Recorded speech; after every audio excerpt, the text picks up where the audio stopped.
kabarnya anak-anak hari ini? Baik, Bu. Sebelum Ibu memulai pelajaran, terlebih dahulu kita membaca doa ya. Berdoa dimulai. Bismillahirrahmanirrahim.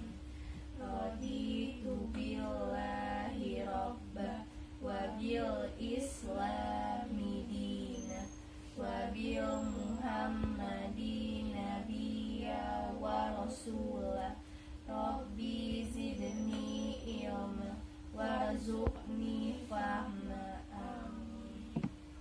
Baiklah, selanjutnya Ibu akan menjelaskan materi tentang akhlak terpuji terhadap diri sendiri. Itu mencakup berilmu, kerja keras, kreatif, dan produktif. Nah, kita mulai dari yang pertama ya. Yang pertama ini berilmu. Ilmu berarti pengetahuan. Ilmu merupakan kunci bagi tercapainya kemajuan suatu bangsa.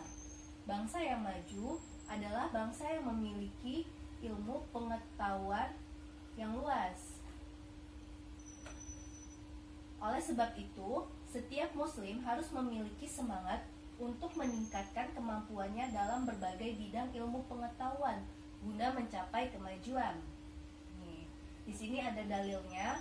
Quran surat Al-Mujadalah ayat 11 yang artinya, niscaya Allah akan meninggikan orang-orang yang beriman di antaramu dan orang-orang yang diberi ilmu pengetahuan beberapa derajat. Nah, di sini ada dalam hal ilmu, manusia dapat digolongkan menjadi 4 golongan. Yang pertama, orang yang tahu dan tahu bahwa dirinya tahu. Nah, golongan ini adalah orang yang pandai dan dapat memanfaatkan ilmunya dengan baik untuk kepentingan agama dan kemanusiaan. Mereka inilah yang diibaratkan seperti lampu penerang bagi umatnya. Yang kedua, orang yang tahu tetapi tidak tahu bahwa dirinya tidak tahu. Nah, golongan ini adalah orang yang pandai namun tidak mau memanfaatkan ilmunya dengan baik. Orang yang seperti ini diibaratkan seperti pohon yang tidak berbuah. Golongan ini kadang berbahaya karena bisa jadi ilmunya digunakan untuk mencari keuntungan sendiri ya. Terus yang ketiga, orang yang tidak tahu tetapi tahu bahwa dirinya tidak tahu. Golongan ini adalah orang yang tidak berilmu tetapi menyadari akan kekurangannya. Golongan ini mudah diarahkan ke hal-hal yang baik karena orang ini menyadari akan kekurangannya, terus berusaha untuk mencari ilmu untuk menutupi kekurangan yang ada pada dirinya. Yang keempat, orang yang tidak tahu tetapi tidak tahu bahwa dirinya tidak tahu. Nah, golongan ini adalah orang-orang yang tidak pandai tetapi tidak menyadari kekurangannya. Orang ini sulit untuk diberi nasihat karena dia merasa mampu padahal tidak bisa. Pada kehidupan sehari-hari, orang ini selalu menuruti kemauannya sendiri dan meremehkan orang lain. Ya. Perilaku orang yang berilmu. Orang yang berilmu akan mempunyai perilaku yang baik dibanding dengan orang yang tidak berilmu. Contohnya, memiliki semangat untuk menguasai ilmu tentang hal-hal yang belum diketahui. Terus, rajin mendatangi majelis untuk memperoleh tambahan ilmu. Selanjutnya, rajin mendatangi pengajian untuk memperoleh ilmu agama dan pengetahuan. Nah, lanjut ke materi kedua, ada bekerja keras. Sikap kerja keras berarti bersungguh-sungguh, bersemangat tinggi dalam mengerjakan sesuatu. Tekun dan ulet, tidak mudah menyerah apabila menghadapi kendala atau kesulitan. Islam memerintahkan umatnya untuk bekerja keras dan melarang umat muslim untuk berpangku tangan bermalas-malasan. Dalam kehidupan kita, bekerja mempunyai peranan yang sangat penting, baik kebutuhan pokok maupun kebutuhan tambahan, baik pribadi maupun kelompok. Maka dari itu, manusia harus berusaha dan giat bekerja. Orang yang rajin bekerja biasanya hidupnya akan tenang dan bahagia. Hidupnya menjadi terhormat di masyarakat, tidak membebani orang lain, justru sebaliknya ia membantu meringankan beban orang lain. Nah, di sini ada membiasakan diri bersikap kerja keras. Sikap kerja keras seharusnya menjadi watak setiap muslim dan muslimat. Cara membiasakan diri agar bersikap kerja keras. Yang pertama, selalu menyadari bahwa hasil yang diperoleh dari jerih payah sendiri lebih terpuji dan mulia daripada menerima pemberian dari orang lain ya. Yang kedua, kuatkan niat bahwa kerja keras itu adalah ibadah. Jadi niatnya lillahi ta'ala. Terus yang ketiga, memiliki semangat hidup yang tinggi dan jangan mudah menyerah jika menghadapi kesulitan. Yang keempat, menyadari sepenuhnya bahwa memberi lebih mulia daripada menerima.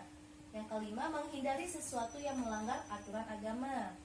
Selanjutnya, materinya ada kreatif. Nih ya. Kata kreatif berasal dari bahasa Inggris, create, yang artinya menciptakan.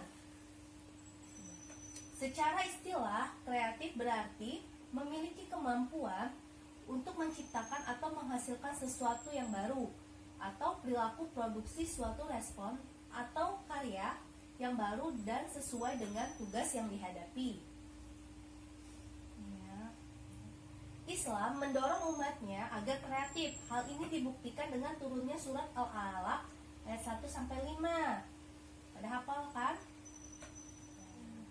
Yang intinya memerintahkan agar manusia mau membaca, baik yang tersurat ataupun yang tersirat. Ayat ini juga mengandung maksud bahwa manusia hendaknya berusaha memahami apa yang sedang terjadi dan apa yang akan terjadi dan memperhatikan gejala alam, mempersiapkan segala sesuatu untuk hari nanti, akhirat maksudnya di sini ya. Manusia yang kreatif selalu melihat dan berpikir bahwa alam di sekitarnya dapat dimanfaatkan untuk keperluan hidupnya.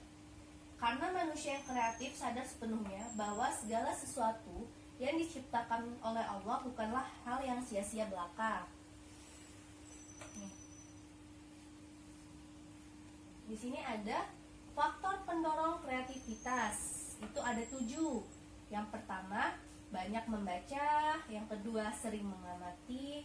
Yang ketiga, sering berdiskusi. Yang keempat, mendengar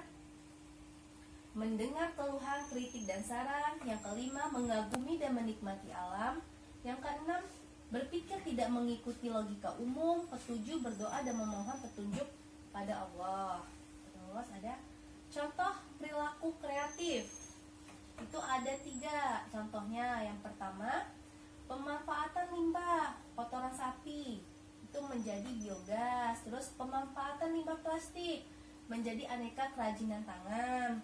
Terus limbah berupa bulu-bulu ayam dijadikan bahan dasar melukis dan sebagainya.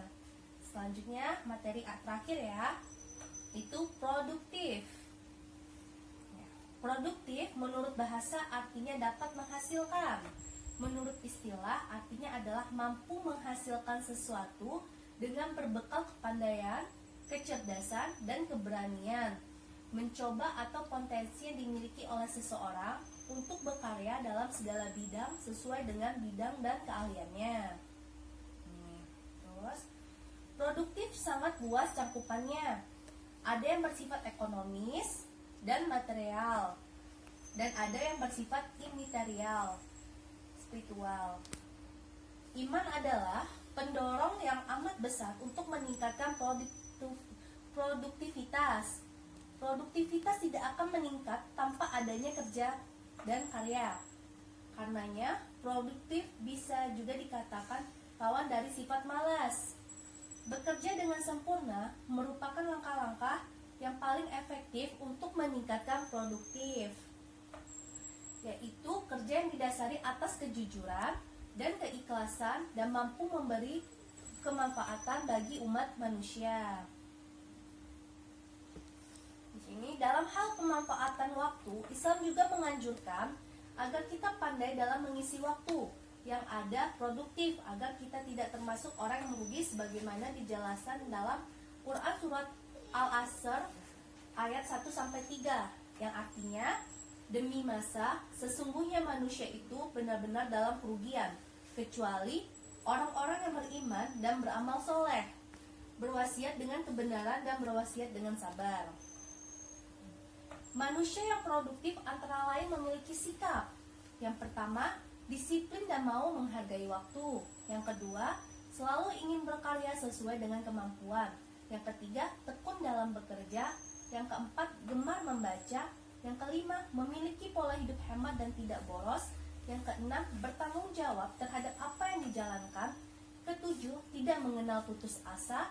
Kedelapan, banyak merenung dengan menggunakan rasio. Rasio itu berpikir ya. Nih, nilai positif, kreatif, produktif. Itu ada. Yang pertama, dapat mengikuti perkembangan zaman sehingga karyanya diminati banyak orang. Memperoleh hasil yang cukup banyak dari karyanya, tercukupi kebutuhan hidup dan kepuasan batin, bertambah banyak relasi dan hubungan persaudaraan. Nah, Ibu telah menjelaskan materi. Ada yang mau dipertanyakan? Tidak. Sudah jelas semua? Sudah. Ya, baiklah. Cukup sekian, Ibu akhiri. Wassalamualaikum warahmatullahi wabarakatuh. Waalaikumsalam warahmatullahi wabarakatuh.